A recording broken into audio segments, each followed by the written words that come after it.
Welcome, everybody. We are live. My name is Jason Aponte. I am Andrew Pasquini. We're working. That's it. We're working over here. That's it. Let's go Niners. Let's go Niners. Sprint Ride Option Podcast. Oh my goodness. It's everybody's favorite time of the week. The time where Andrew Pasquini and Jason Aponte share their thoughts on the San Francisco 49ers. You are in the right place. This is the Sprint Ride Option Podcast, part of the Blue Wire Hustle Network. I am the aforementioned Andrew Pasquini. That is the aforementioned Jason Aponte. And Jason, how are you doing today? Without divulging any thoughts into the 49ers yet, because I just want to know how Jason Aponte, the human, is doing, not Jason Aponte, the 49ers fan, is doing. I'm tired, Andrew. I'm tired about both. So just tired. Jason is tired, guys. I'm just tired. And this team is literally sucking the life out of me right now. Hey, it's football, man. We're having fun. Yeah, no, it's I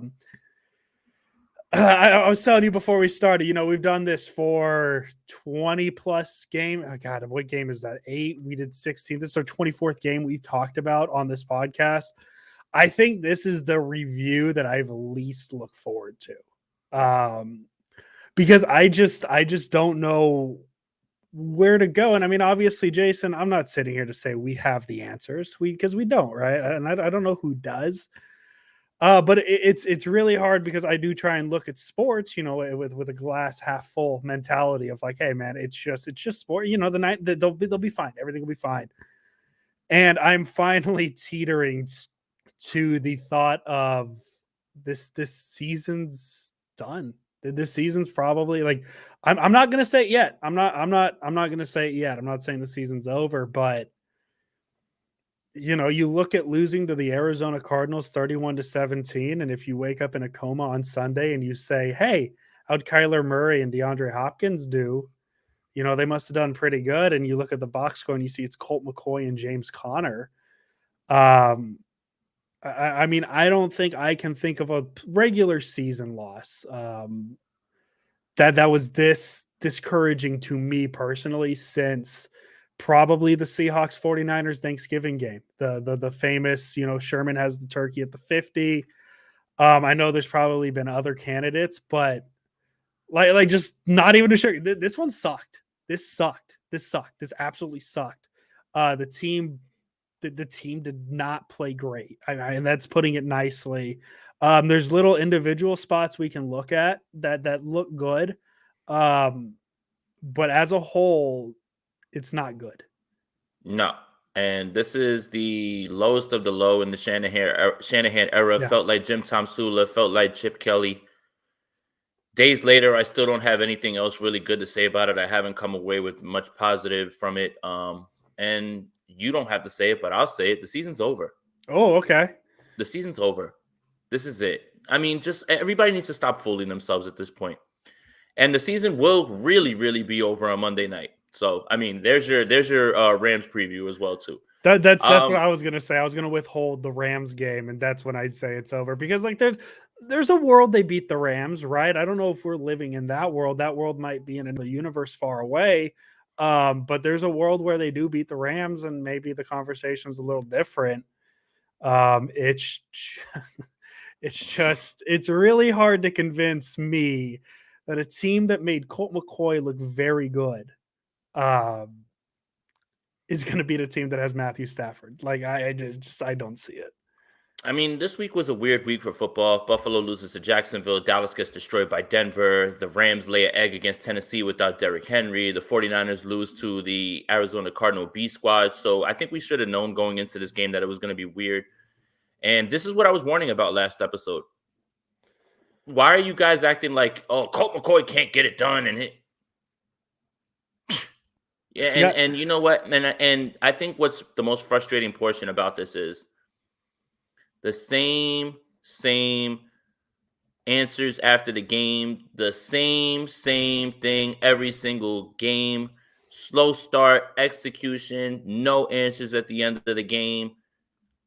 I mean, the 49ers have maybe 5 good quarters of football in 10 weeks. 5. Literally. That's 3 in Detroit and then like 1 or 2 across the rest of the games. Yeah. I mean, that's how bad they've been. They're not a good football team. And I'm sorry. I don't want to be on here and I don't want to get all negative and everything, but it is what it is. I'm not sugarcoating anything. I got a lot of problems with you people. I'm airing my grievances. This is Happy Festivus. Come early. I got a lot of problems with you people, and now you're going to hear about it. No, it's just there's nothing good about this, and there's no good way to frame any of this right now. No. There really isn't. I mean, to put up that performance was putrid, disgusting, absolutely disgusting. The 49ers haven't won a home game in 35 years. That long. It's just, I mean, I'm not even gonna sit here and act like there's anything really good to take away from this. I mean, we'll point out some good things like, you know, Brandon Aiyuk's back, Deebo Samuel's the man. Hi, George Kittle, nice to see you. Elijah Mitchell. Yeah, Elijah Mitchell, Jimmy Garoppolo played fine, but to put up that performance against Colt McCoy, like if this would have happened in Kyler Murray and everybody was there, you would have taken this and just been like, okay, that's it. The Cardinals are just really good. For Chase Edmonds to leave this game in 2 plays and him be out, no RB1, no quarterback 1, no wide receiver 1, no JJ Watt. Embarrassing. No AJ Green. Absolutely embarrassing. Embarrassing, man. And we got a donation, so let's get to it. Rico Westbrook, thank you for that. Just play all the rookies at this point. Develop. Yep. I mean, one more thing I want to say before we I'm gonna go off a little bit here. Just make sure you hit like on this video. You know, send it up in the algorithm and everything. Josh Norman. Yeah. Get off my team. Get off my team. Get off my team. And I am furious at you, Kyle Shanahan, because you always want to play the hard ass with everybody, but you don't want to play the hard ass with somebody who's been here 5 weeks and is putrid in coverage. Disgusting. I'm tired of this hard-nosed act with everybody and blue chip players, but you allow Josh Norman to go out there, do that, and then when people are trying to calm him down, have him fight too. It's one thing to suck in coverage. Mm-hmm. It's a whole other thing to cost your team yards, okay? One more thing, Kyle Shanahan. Keep that same energy 1 through 53 with everybody on this roster. I'm tired of you picking who you want to be nice to and who you're going to wrap your arms around. I'm tired of it. You know what? Other guys in that locker room notice what's going on. They see that, okay? And if you know what else, man, if Diamador Lenore wants to go out there, you want to play him. If you want to play Ambry Thomas and they're getting roasted in coverage, fine. Guess what? They're developing. You're not developing some washed veteran. Yeah. He's washed. And the reason that you're playing him is because he's a veteran, right?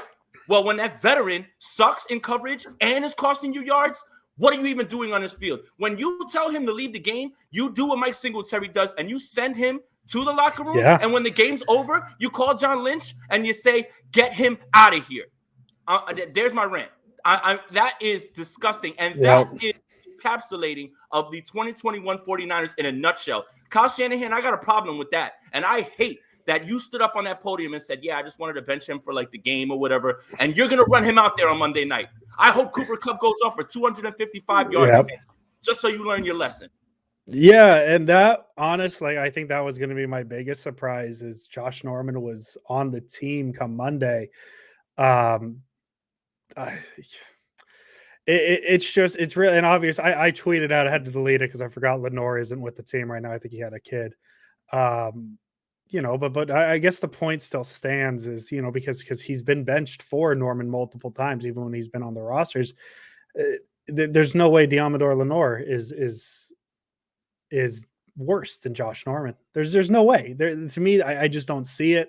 And yeah, Jason, you make the best point, right? Is Josh Norman's making these mistakes. What's the worst that's going to happen? Diamador Lenore is going to make the mistakes, and we're at the same point. But at least with Diamador Lenore, these are learning, and Ambry Thomas, not even just Lenore, Ambry Thomas, you know, anybody you want to list. And it's, I don't know why they're afraid to play the guys. Cause like, you want to talk about another position that didn't have a good game, and I'm going to ignore the right tackle because I'm hoping that's a one-off that he doesn't play again. Daniel Brunskill hasn't been very good. Daniel Brunskill hasn't been good at all. And you spent a second round pick, and I know I talk about this team, and like, I don't know, am I missing something? Is Aaron Banks like hurt, or is he just not on this roster? Am I forgetting something? No, it's big brain activity right now. Your first 3 round picks, we're not going to play them. just not going to play them. And like obviously Trey Sermon doesn't play, but that's because they hit on a pick in the 6th round or the 5th round, whatever it was. And it's like, okay, then why was Trey Sermon necessary? Things like that. And this team doesn't, they just don't play the young guys until they have to. I mean, you see Talanoa Hufanga, who didn't have a fantastic game, full-time safety.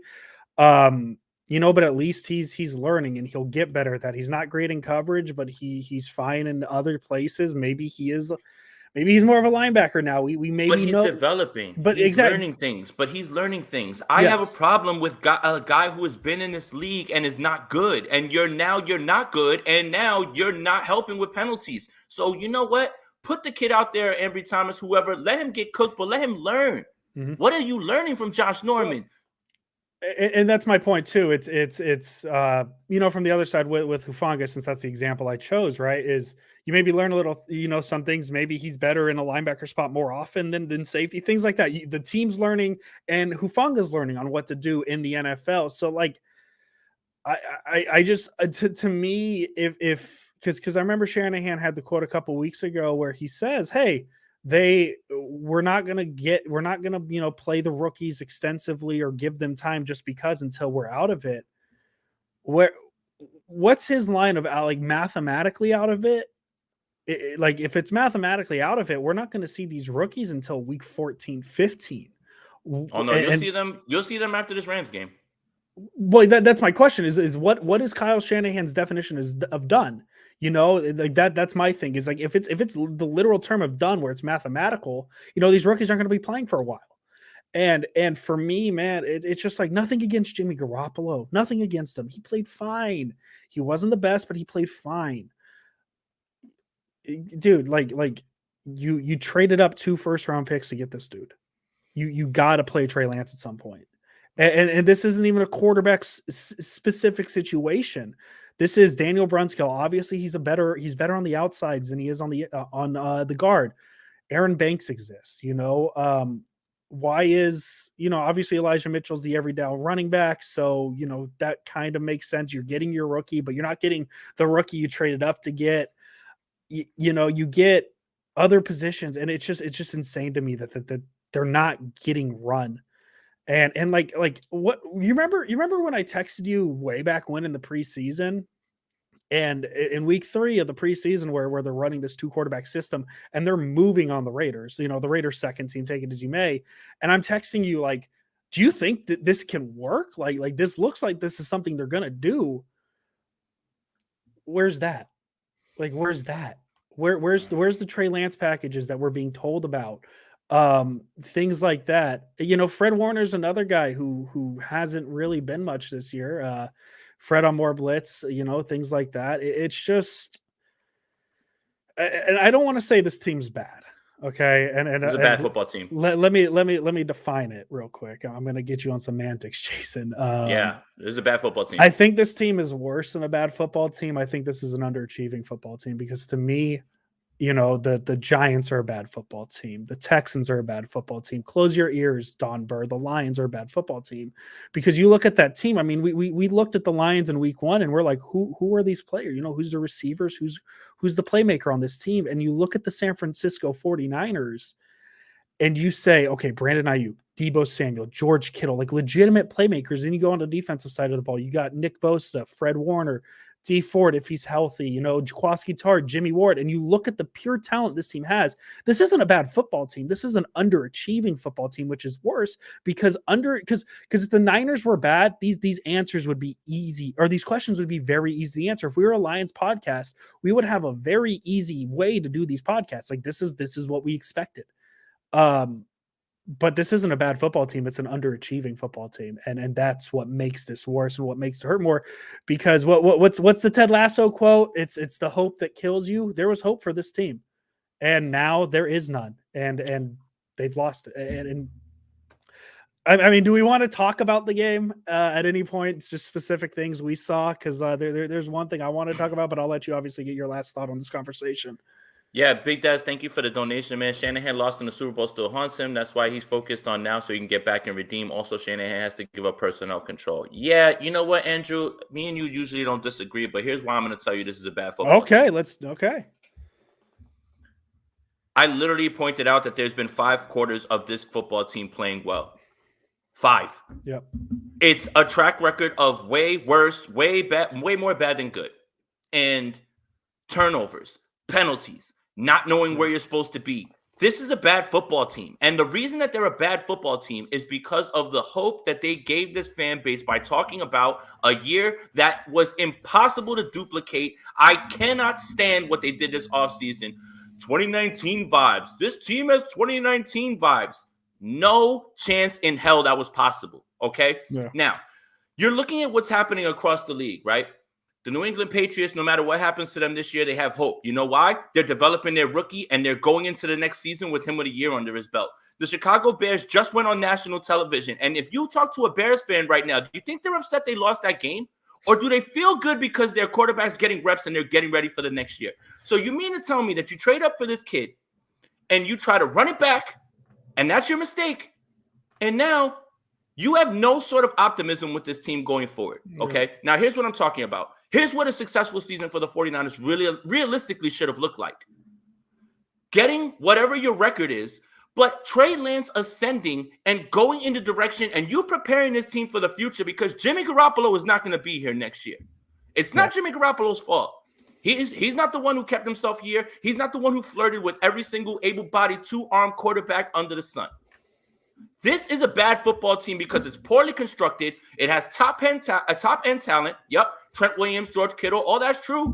But when you get past those guys and you start to look at how this team is prepared and the way they look on the field, this is a bad football team. Mm-hmm. Rip the label off this team. You're looking at the Jets. You're looking at the Jaguars. You're looking at that sort of team. I'm not sugarcoating anything anymore. I'm done with it. There's no optimism. There's no say something positive because this team blew it from the door. You had a chance to do the things that if this team was at this record right now, let's just play this one. Let's say this team was at this record right now, but Trey Lance started week 1, but he's showing definitive steps. Totally different. Totally different. Totally you think this fan base would be upset? No, but you sold everybody a dream about 2019, acting like that's duplicated. How many people get back to the Super Bowl? Doesn't happen. You blew this. No. It's on this front office, and it's on this team, and the way that they're constructed. They're not good. And Monday is going to be a bloodbath. I hope I'm wrong. Monday is going to be a bloodbath. And for everybody out there who's trying to tell me that we own the Rams, go to sleep. We'll find out. Please go to sleep. Go to sleep. Go to sleep. It's only 5:45 here in Niner territory, Jason, so it's a little early for bed. Yeah, no, go to sleep. Yeah, I was gonna make a Red Wedding reference, but this wouldn't be a surprise because the Rams, man, that's who the Niners get to play, and that's the Friday podcast. We're here talking Niners, Cardinals, and can't wait. And the Rams are upset. The Rams aren't going to be happy. Yeah, they just got embarrassed on national television at home. Sean McVay got up in front of the cameras right after and said, "Hey, man, this one falls on me. Must be nice." That's weird. Wait. Head coaches can take fault? Sorry, that was a leading question. I mean, look, Kyle Shanahan said after, whatever this week, it starts with me, but I'm tired of hearing that. We know. If I hear one more time we need to execute better, I'm going to puke. What does that mean?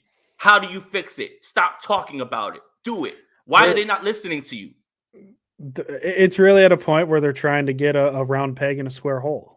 They're just trying to, they're literally like, hey, we need to do better. And then just doing the same thing week after week after week.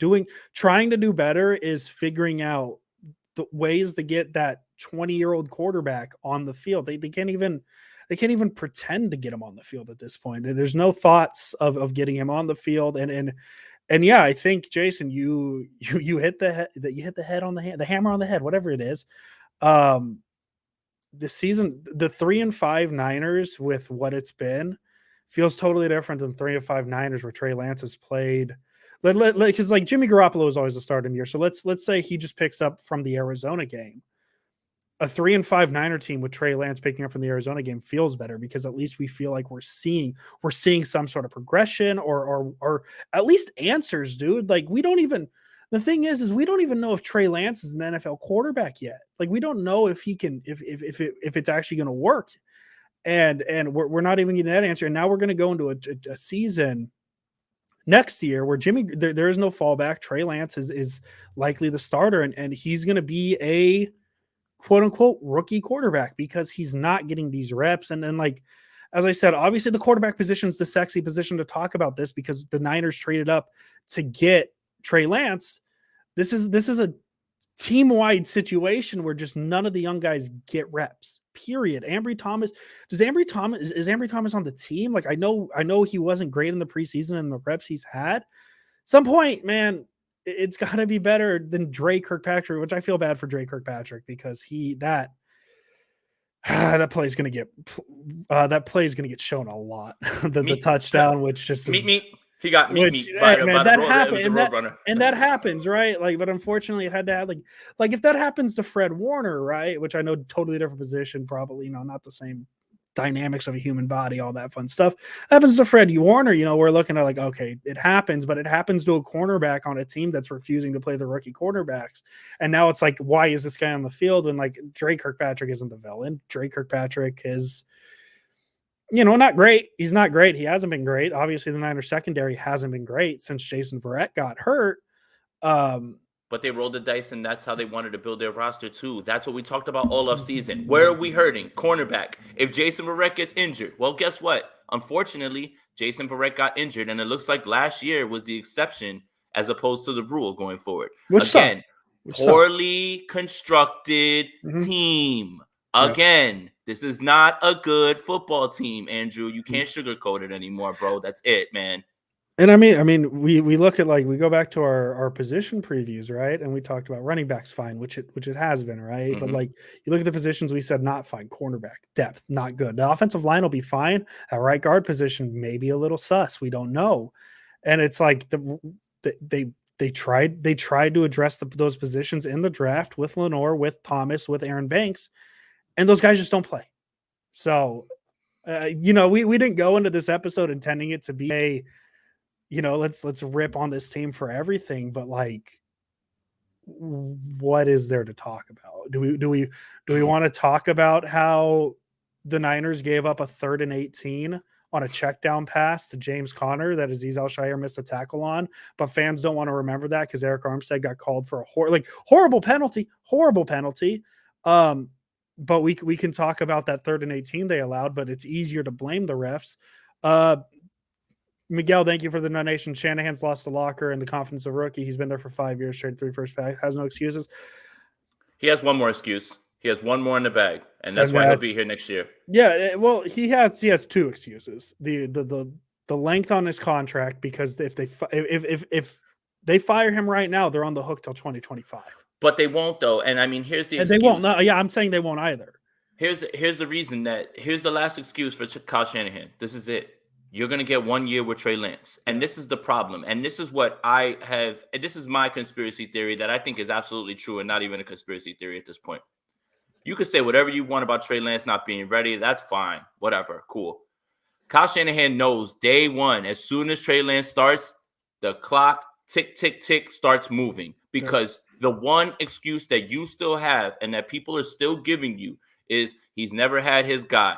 But when your guy starts, and if he doesn't hit the ground running, because now you're seeing other quarterbacks progressing, you're seeing Justin Fields after reps, you're seeing Mac Jones be the guy they thought, you're seeing Trevor Lawrence, the same thing. Now, unfortunately, Trey Lance has a lot of pressure on him to perform, and that's not his fault. No. If he would have come into this season starting day one, no one would have faulted him for going through the bumps and bruises. But now, sitting a year because you think you're smarter than everybody else, you're gonna put this kid in a position where if he doesn't hit the ground running week 1 next year, then it's gonna be absolute chaos and madness, and that is Kyle Shanahan's fault.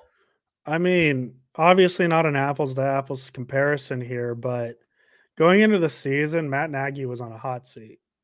And he probably still is a little bit. I don't pay attention to the Bears as much as I should. But part of the reason he was on the hot seat, it's like you traded up to get Justin Fields. Why the hell is Andy Dalton the starting quarterback? And now Andy Dalton no longer the starter. They committed to Justin Fields. I don't hear as many people calling for Matt Nagy's head anymore because he's doing what is best for the Bears. He's not trying to win football games.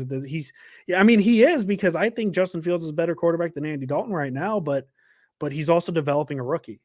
And that helps set up the Bears in 2022 and beyond, because Justin Fields is getting these reps, man. These late game situations against the Pittsburgh Steelers on Monday Night Football, yeah, they lost. Justin Fields learned a ton last night. Maybe even learned a little bit about how the refs may or may not be rigging things. Who knows? I don't know. Cassius Marsh, 49ers legend. I don't know what he did. But the Niners don't even have that right now, man. We're running our head and into the wall over and over with Jimmy Garoppolo, and you know, it's likely that the Jimmy Garoppolo we got on Sunday is what peak Jimmy Garoppolo is at this point. And I feel bad for him. And that's unfortunate, dude, because yeah, no, it's a terrible situation. It's not a terrible situation. He got his money. It's fine. But like, he comes in, bad Niner team, he plays above average for 5 games, makes him 6-10. He gets that extension. And I don't blame the Niners for giving it to him, because at that time, you know, I mean, not just at that time, in general, man, if you think you have a quarterback, you need to lock him up. That's just what this league is now. That's just what this league is. And so you keep playing him. You know what he is now. You know what he is, not even going into week 9 of the 2021 season. You know what he was going into 2021. So that's why you trade up and get Justin Fields, or excuse me, Trey Lance. I would, you know. Yeah, we wish. But I don't even know. But I don't even know if we wish. We don't know. Yes, we don't know. But the reason we say we wish is because we're seeing a little bit of what Justin Fields can be. Mm-hmm. Right. And like, it's like, we're not even seeing what Trey Lance is. And who knows if the situations are reversed where the Niners get Justin Fields and Trey Lance falls to the Bears. We can be talking about how good Trey Lance looks because Matt Nagy gave him the keys. And we're talking about how Kyle Shanahan, doesn't play Justin Fields. And so now we're at a point where we know entering 2021 what Jimmy Garoppolo is. And the Niners had an option. The Niners easily could have moved off his contract. Easily, and said, "Hey, the keys of the car go to you, Trey Lance." Who I don't know, man. I'm tired, and I keep getting them mixed up. I hate that I get them mixed up. This team is bringing my mood down, man. They're messing with my head, man. I'm telling you, same thing to you. I mean, you're just better at being nicer about it than I am. Yeah, no, I'm trying to find the nice words, but you know, but you're trying to tell me that Jimmy Garoppolo is magically going to become what he was in 2018, which was above average to decent quarterback. That's not going to get it done. That's just not going to get it done. And it's not on Garoppolo. He had expectations that were on him, kind of like Trey Lance is going to have next year with that contract. And he just ended up being who he was. And now the Niners are stuck with that decision, and it's something that, you know, they had their chance, man. The one that I lose sleep on, if I don't lose sleep on any of this, but like the one that I hypothetically lose sleep on is the Matt Stafford one, because that one felt real. That felt like the truest chance. I know Tom Brady was a thing. The contract with Garoppolo was a little harder to deal with, and if they couldn't move off of it, they couldn't move off of it. And I'm going to tell myself that's the reason they didn't move off of Garoppolo, is because they couldn't move the contract. I'm not going to even go into the world of the Niners thought Garoppolo was better for the team than Tom Brady. I don't want to go into that world in my brain. But you know, the Kyle Shanahan and John Lynch made this bed, and now they have to lay in it, man. And that's just what it is. And this isn't me calling for any of their jobs. I know, because here's my thing. The Sprint Red Option podcast is still a very, you know, we're an Only Shans podcast, but, and I think I speak for Jason, I think it's time to start raising questions. It's really time to start raising those questions. Someone, if not many people, are going to be the fall for this. Yeah. And one of them is not Kyle Shanahan. No. You can do the math on who you think that is. Yeah. So, yes, hey, all right. Let's say something positive. Say something positive. Let's go. 29 minutes and 35 seconds into the podcast. Positive time. Let's go. Brandon Aiyuk. Very good. Hi, nice to see you, pal. There you are. And that's it. Fumble aside, everything else looks amazing. Looks like the guy that was still getting open on film, but apparently running faster in practice. So that helps a lot. He's just hustling more, blocking more. Obviously, those contested catches were great, but Brandon Aiyuk, that's it. That's it right there. Best game of the season. So, yes, say something positive. Brandon Aiyuk. Way to go, man. Boom, Brandon Aiyuk. Let me say something not great. There was multiple incidences in this game where I looked at this team and like it goes into the depth concerns. And there was plays where I look and I say, man, it would have been nice to have Javon Kinlaw there. I looked at certain plays on the offense and was like, man, more often than not, I said, man, it'd be really nice to have Mike McGlinchey in that situation. You look at the secondary, or the safeties, the way they played, boy, be great to have Ward and Tart, and I'm absolutely fascinated to watch how this right tackle thing plays out, because here's the caution that I'm going to throw to you guys. I'm not going to say this man's name on the podcast because you already don't want to get me more fired up about it, because I knew he was going to be the first one off the bench when McGlinchey went down. Yeah. The problem is, what if Jalen Moore can't just move from left to right? Because everyone seems to think this is Pop Warner football, and because he played left tackle, he can just move right over to right tackle and it's fine. I'm sure you'll live with the bumps because we know what Tom Compton is. Damn it, I said his name. We know what he is. But you say it in a mirror 3 times at midnight, he might appear. If you say it in the mirror 3 times, you get blown by for a sack. But here's the problem. See, this is what I'm talking about, man. Why don't you get up there on the podium and when you're talking, Shanahan, and be like, "Yo, Tom Compton was dog water today." Man. Oh my goodness, man. But anyway, yeah.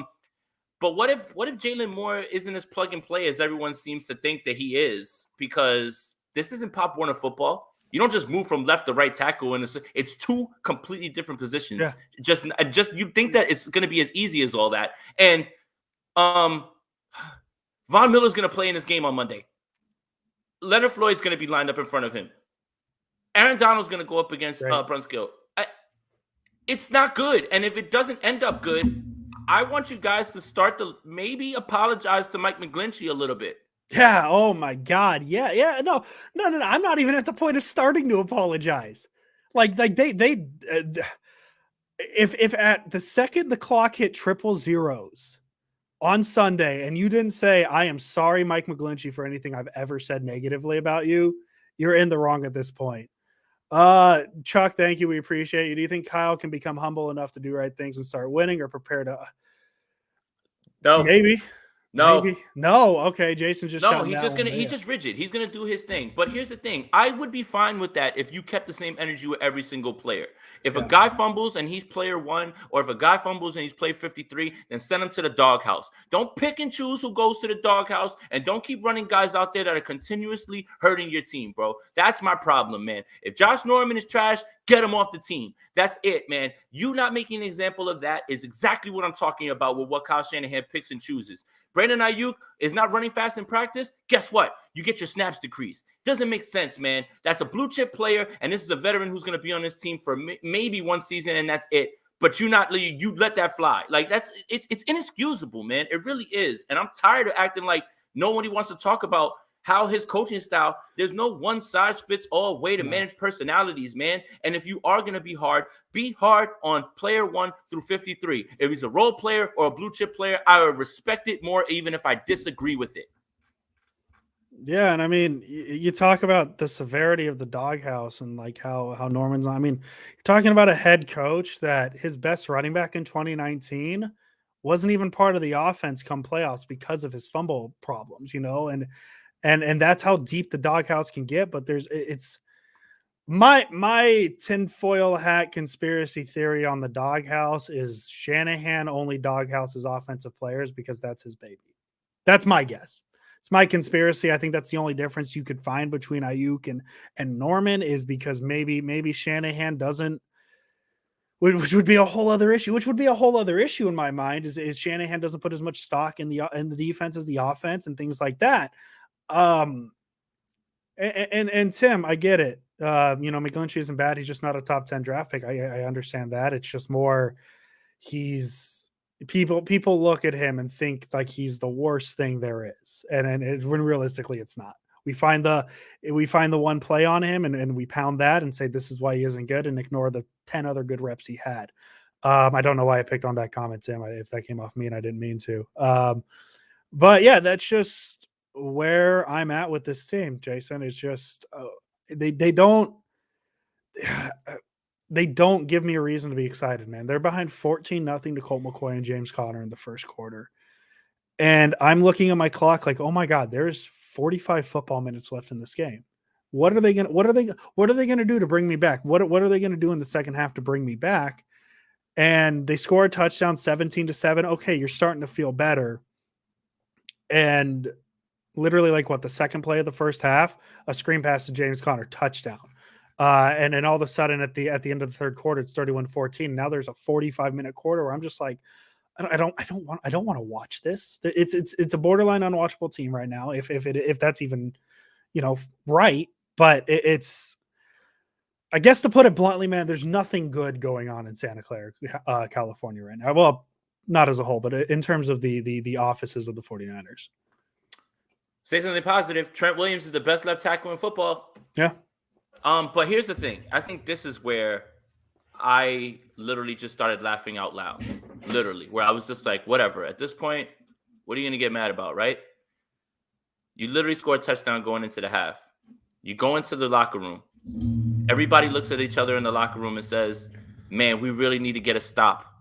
And maybe we can get back in this game. 3 plays, they literally go right down and score a touchdown. I laughed out loud. That's a bad team. Where is the fire? What did you say in that locker room? Did you all just look at each other and sit there and say, well, we're going back out there. Let's try our best. Where's the adjustments? What happened? And that is what I'm talking about. Mm-hmm. And this is not a good football team. There's nobody who's going to be able to convince me otherwise. Sorry. That's the sign of a bad football team. Got to have a stop. Literally get rolled on. Like rolled on. And if it was Kyler Murray, DeAndre Hopkins, Chase Edmonds, AJ Green, I would feel a little bit better about it. But it was Colt McCoy. Well, we're going to go out there. Let's try our best in the second half. Got rolled on. Absolutely embarrassing. This team has no identity. Who are they? What do they do well? I can tell you one thing they don't do well: play at home. Josh, thank you for the donation. What is our take on the 49ers playing so poorly at home? My joke, do you want to get off your Yeah. It's built on an ancient Indian burial ground, like in Poltergeist. Remember, the guy bought the house and he didn't know that they built it and they didn't move the bodies. They moved the stones. That's exactly what it is. My joke I'll always run with is they're not playing at home because they're not called the Santa Clara 49ers. I've ran with that joke. I don't think they're playing poorly at home. I just think they're playing poorly everywhere. I don't think this is a Levi specific situation. Wait. Do you think Arizona would let us play our home games there? Maybe. Again? Okay, now, all right. But see, this is the sort of out-of-box thinking that this organization needs to have. Can we talk to them and say, hey, listen, let's fix this. Can we go back and play in Arizona? And we'll do it again with no fans. Perfect. Yeah, that works. I think that's fine. But yeah, no, I think the easy answer is they're just, I guess, to lean into Jason's thing, they're not good. And when we're 9 weeks, 8 weeks into this season, Jason, where the first 2 wins of the season on the road, you're looking at an 0-8 Lions team and a 3-6 Eagles team. So no matter how bad you are, you need to win that game. And then you look at the other win at Chicago. That's another 3-6 team with a rookie quarterback. The Niners, and I mean, there's arguments to be had that the Niners didn't play great there. They just had a very good second half. And so I don't necessarily think this is a Levi Stadium issue. I just think this is a 49er issue. Yeah. Hey, say something positive. You got something, Andrew? Yeah. th- the Niners play on Monday night. ESPN nationally. I don't know. I'm trying. I'm reaching, man. I'm Oh trying. no, wait, that's actually good because I don't have to hear that stupid song. Oh, I didn't know it was stupid, but okay. Not yours. Carrie Underwood's the one who sings it. That's not a stupid song. It's a It's the great worst song, song. Jason. It's the worst song in the I'm world. sure. And You usually, give me 3 days, I will find a Monday Night Football meme. Jason Aponte. Look, all right. Here's something positive. Hey there, George Kittle. George Kittle, very good. You're still good. That's cool. Very good. And then like I want to talk about that fumble. I kind of touched on it last week about the thing where we tend to look at our players making mistakes and the other team not making good plays. Byron Murphy made a very good play.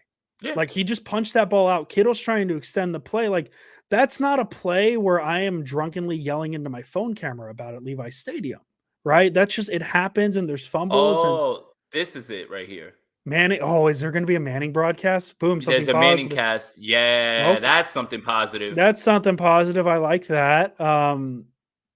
So that's fun. Oh God, Peyton Manning. Oh no, that's a negative. Peyton Manning doesn't hold anything back, and he's gonna see like the first all 22 where like Aiyuk sprinting downfield wide open, and Garoppolo throws it 3 yards down the field, and Peyton Manning's head's gonna explode.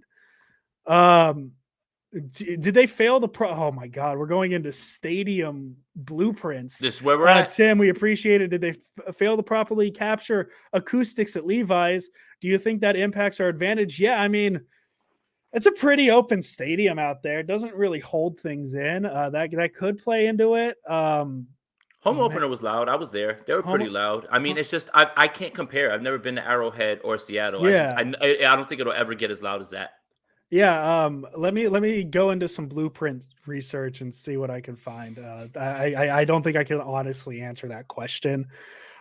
Say something positive. Elijah Mitchell's pretty good too. Yep, very good. Nick Bosa was pretty good. Yep. He was back there quite a bit. Eric Armstead played well. Eric Armstead played very well. I thought he had a very good game because he was playing inside. Imagine that. Weird how that. Well, yeah, because that's something I noted. Actually, I took a note, and I noticed a lot more of Bosa on the right side of the offense, or the left side of the defense, to kick Armstead inside. That's a very interesting wrinkle. I think that's fun. I think it's exciting. Ellis, I was at the game. The fans weren't that loud. So there you go. Yeah, no, I don't blame them, man. What is there to be loud about? You're down 14-0 at the end of the first quarter. Like, it's just not exciting. It's just not exciting right now. Hey, Jason, before we get into 3 stars, I do want to say, and Jason said it earlier today, if you're not subscribed to this channel, click that subscribe button, because Jason Aponte, I don't know if Jason knows this, he does way more than just the Sprint Right Option podcast. He does other things that this channel is fantastic for. So you subscribe, you like, you get those noties, because I need to know anytime Jason Aponte does anything. I know Jason so well that he doesn't know it, but I have like, where's my iPhone on his phone. I know where he is 24/7. And that's why I like the notifications on the YouTube channel. So be sure to subscribe, like everything Jason Aponte does, because he is the hardest working man on 49ers Twitter. You cannot tell me otherwise. What on earth? Wait a minute. So the vaccine was you tracking me and not Bill Gates? Yes, actually, the vaccine, Andrew Pasquini, don't tell anybody, but I was the one who put the chip in everybody's vaccine, so you should be worried. That's a joke. That's a joke, as the children would say. That's a joke. Please do not yell at me for making jokes about the vaccine. Go get vaccinated. Aaron Rodgers, go get vaccinated. He just unsubscribed to our channel. Just unsubscribed. He is immunized, though, which per source is next best thing. Jason Aponte, 3 stars. I'm going to start with my 3rd star.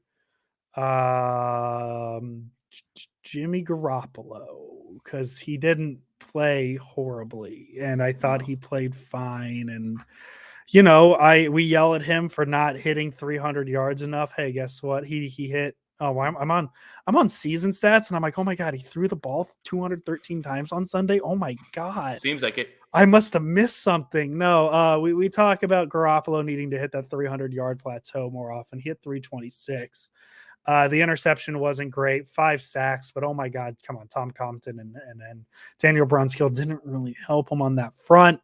Yeah, he did throw a lot, but I think that's the nature of them being behind 14-0, 17-7, 24-7, whatever it was. I thought he looked fine. He wasn't perfect. So Jimmy Garoppolo is my first star. Jimmy's fine. And yeah, I mean, Third look, star. obviously, and 40 times, that's not ideal. That's not what you want, but that's what happens when you can't stop a nosebleed. That's it. So I mean, but Jimmy's fine. And whenever this change happens and they're mathematically eliminated, unfortunately, it's not going to be because Jimmy Garoppolo is absolutely stinking up the joint, right? Like that's just not what's happening. But you can't keep giving him reps at this point, especially when there's not going to be much to play for very soon. So I think our friend Jordan Elliott said it best on Twitter. Like he's good enough to get you wins, but he's never good enough to be the reason they win. And that's the difference between a average to good quarterback and a very good to elite quarterback. Is there's so many games. I mean, Colt McCoy was a big reason why the Cardinals won that game, right? And I'm not saying anything there. I'm just making a joke. But like more often than not, you look at the Seahawks, right? You don't talk about the defense making plays. You talk about that throw Russell Wilson had in the fourth quarter, down 3 points, that touchdown throw to DK Metcalf. Oh my God, things like that. And so I think that's the best. I think Jordan hit it right with that. Is he doesn't do enough to be the reason they win, but he's good enough to get them to win. That's just what it is.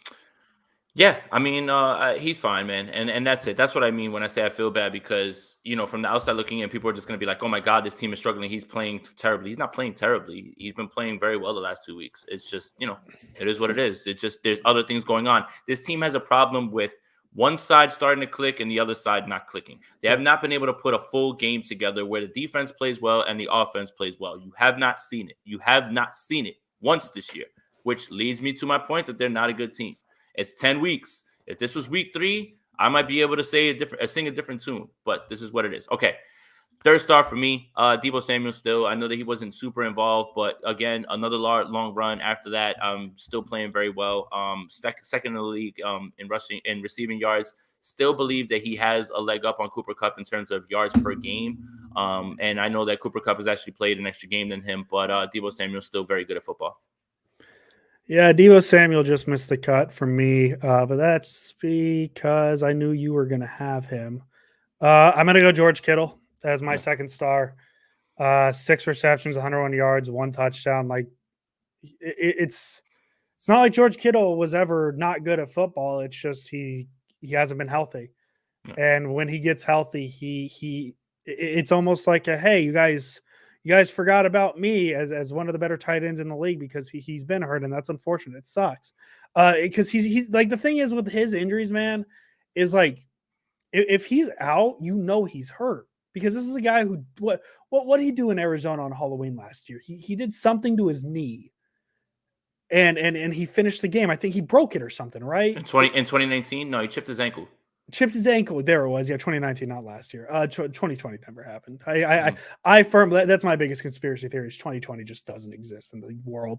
Yeah, he chipped his ankle. Like the thing with Kittle is he, he's healthy. He's going to play if the injury isn't severe enough, and he just gets hurt, and that's the wear and tear of especially the position he plays. But when he's on the field, man, and he's being used, that's part of it. Being used, he's one of the most electrifying players in sports. Nice. And that's just what it is. So George Kittle, boom. I like that.